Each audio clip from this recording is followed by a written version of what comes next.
नमस्कार, बहुत बहुत स्वागत है आपका एवन टीवी एमपीसीजी में। आइए बढ़ते हैं आज की खास खबरों की ओर। विगत दिनों शहर के बाईपास रोड पर भाजपा नेता अमरजीत सिंह झाबड़ा पर हुए जानलेवा हमले के मामले में कांग्रेस ने रविवार को प्रेस कॉन्फ्रेंस की। इस प्रेस कॉन्फ्रेंस में गुना शिवपुरी सीट से कांग्रेस प्रत्याशी यादवेंद्र सिंह ने मारपीट करने वाले आरोपियों को भाजपा प्रत्याशी सिंधिया व उनके समर्थकों का होना बताया।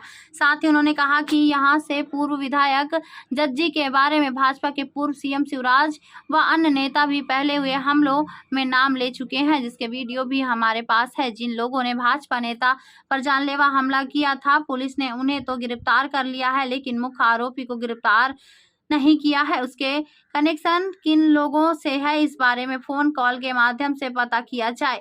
साथ ही जिन लोगों से कनेक्शन निकले उनके और आगे पता किया जाए कि उन लोगों से तार किससे जुड़े हुए हैं। मामले की पूरी जांच होकर वो श्रीमान जी जो इनको संरक्षण दे रहे हैं उनके खिलाफ भी कार्रवाई होना चाहिए। और इनके जो आका है, मैं तो ये कह रहा हूँ, फिर उसके बाद उनकी जांच होना चाहिए। जो श्रीमान जी से इनकी चर्चा हुई, यदि उनका संरक्षण प्राप्त है तो उनकी उनके किन किन बड़े नेताओं से चर्चा हो रही, उनको किन किन बड़े नेताओं का संरक्षण प्राप्त है। अगर जांच होती है सभी पे कार्रवाई होना चाहिए। उठाने के लिए भाई ये तो हो गया कि जो व्यक्ति खुद ही अपराध कर रहा है वो मुद्दे को क्यों उठाएगा। बिल्कुल नहीं, जब उसमें उनके लोगों का संरक्षण प्राप्त है वो मुद्दे को क्यों उठाएंगे। उन्हीं के लोग पिट रहे हैं और उन्हीं के लोग पीट रहे हैं तो वो मुद्दे को क्यों उठाएंगे। आज से 2 दिन पूर्व हमारे अशोकनगर में बड़ी ही शर्मनाक हरकत जो हुई है, जिसमें हमारे शहर के एक प्रतिष्ठित व्यक्ति और बुजुर्ग व्यक्ति, इसके साथ साथ भारतीय जनता पार्टी के जो वरिष्ठ कार्यकर्ता रहे, पूर्व में मंडल अध्यक्ष भी रहे और लंबे समय से भारतीय जनता पार्टी में जो काम करते चले जा रहे हैं, ऐसे अमरजीत सिंह झाबड़ा जी के ऊपर भूमाफियाओं के द्वारा जानलेवा हमला किया गया। और ये जानलेवा हमला यहाँ के एक स्थानीय जनप्रतिनिधि रहे उनके गुंडों द्वारा किया गया। और उन जनप्रतिनिधियों पर उनके एक बड़े जनप्रतिनिधि का हाथ है, ये सबको मालूम है। और चुनावी समय था, ठीक है, हम सराहना करते हैं, हमारे भाई ने कहा कि चलो एफआईआर काटी, परंतु इसके साथ साथ मैं आपको याद दिला दूं, आज से कुछ वर्ष पूर्व इसी अशोकनगर शहर के एक जैन समाज के व्यक्ति श्री अशोक पाटनी जी पर भी इसी तरीके का जानलेवा हमला हुआ। और वो भी अशोक पाटनी जी भी भाजपा के मूल कार्यकर्ता में से एक थे। और उन पर भी उनने जो आरोपी थे वो आज दिनांक तक पकड़े नहीं हुए, जबकि उनकी सीसीटीवी फुटेज पुलिस के पास है, उनके फोटो पुलिस के पास हैं। और इस संबंध में ये मैं आरोप नहीं लगा रहा, ये भाजपा के नेता आरोप लगा चुके। पूर्व मुख्यमंत्री माननीय शिवराज सिंह जी चौहान, भाजपा के पूर्व अध्यक्ष माननीय राकेश सिंह जी अशोकनगर आए थे और उन्होंने सीधा सीधा नाम लेकर जो अशोकनगर के पूर्व विधायक जी हैं उनका साफ साफ नाम लिया था, जजपाल जज्जी जी का, कि जजपाल जज्जी जी के गुंडे द्वारा किया गया। तो ये मैं नहीं कह रहा, ये तो उनके ही लोग कह रहे हैं। इसके साथ आपके ही पत्रकार साथी हमारे देवेंद्र ताम्रकार जी, इनके साथ क्या घटनाक्रम हुआ।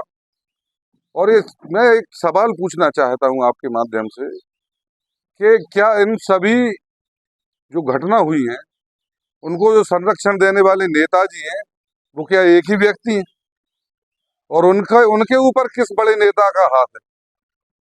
क्योंकि लगातार भूमाफियाओं द्वारा लोगों को धमकाया जा रहा है। ये तो ऐसी घटना है जो बड़े लोग थे, जो चर्चित लोग थे, जो राजनीति से कहीं ना कहीं जुड़े थे, जिनके मामले सामने आ गए। परंतु इस शहर में, इस जिले में सैकड़ों की संख्या में ऐसे पीड़ित व्यक्ति हैं जिनके जमीनें छुड़ा ली गई, इनके साथ हादसे हो गए, परंतु किसी का उस ओर ध्यान नहीं गया, वो मामले जनता तक नहीं पहुंच पाए।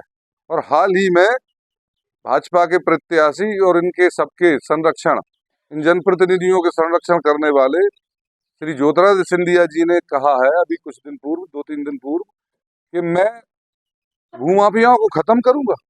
क्या इसी तरीके से भूमाफियाओं को खत्म कर रहे हैं? उनके बयान देने के बाद एक घटनाक्रम हुआ और कहा कि मैं राशन माफियाओं को खत्म करूंगा, 4 मई के बाद करूंगा। अरे भैया, आप 4 मई का इंतजार किस लिए कर रहे हैं? सॉरी, 4 जून। आप 4 जून का इंतजार किस लिए कर रहे हैं? क्या 4 जून का इंतजार आप कांग्रेस की सरकार के लिए कर रहे हैं? कांग्रेस की सरकार में वो तो मैं दावा करूंगा कि 4 जून के बाद भ्रष्टाचार और ये भूमाफियाओं के खिलाफ कार्रवाई होगी, परंतु 4 जून से पहले भैया आपकी सरकार है। 4 जून के बाद ही क्यों कर रहे हो? आपको भूमाफियाओं को खत्म करना है तो आज ही करें, आपको राशन माफियाओं को खत्म करना है तो आज ही करें। और आप अपने जब आप आपके पार्टी के कार्यकर्ता और बड़े नेताओं को सुरक्षित नहीं कर पा रहे, आप ही के लोग इन पर हमले लगातार कर रहे हैं, प्रताड़ित कर रहे हैं, तो मैं ये कैसे मानूं कि भैया आम जनता कहां तक सुरक्षित रहेगी? जब आपके भाजपा के लोग सुरक्षित नहीं है तो आम जनता का तो सुरक्षित रहने का सवाल ही पैदा नहीं होता। तो मेरा ये आपके माध्यम से, मीडिया के माध्यम से शहर की जनता से कहना है कि भाई आप तो देखें कि इस शहर में, इस जिले में क्या घटनाक्रम हो रहा है, भूमाफिया कितने सक्रिय हैं, और विचार करें। सबको पता है, पूरे शहर को पता है कि इनको किसका संरक्षण प्राप्त है और किन पूर्व विधायक जी का इनको संरक्षण प्राप्त है और उन पूर्व विधायक जी पर किस किस बड़े नेता का संरक्षण है, सब पूरे शहर को पता है। और जब ये चुनाव में इस तरह की हरकत कर सकते हैं, इन्हें डर नहीं है, तो आपसे वोट लेने के बाद, चुनाव के बाद क्या करेंगे ये आप सोच सकते हैं। धन्यवाद। क्या आप ये मानते हैं कि पुरानी भाजपा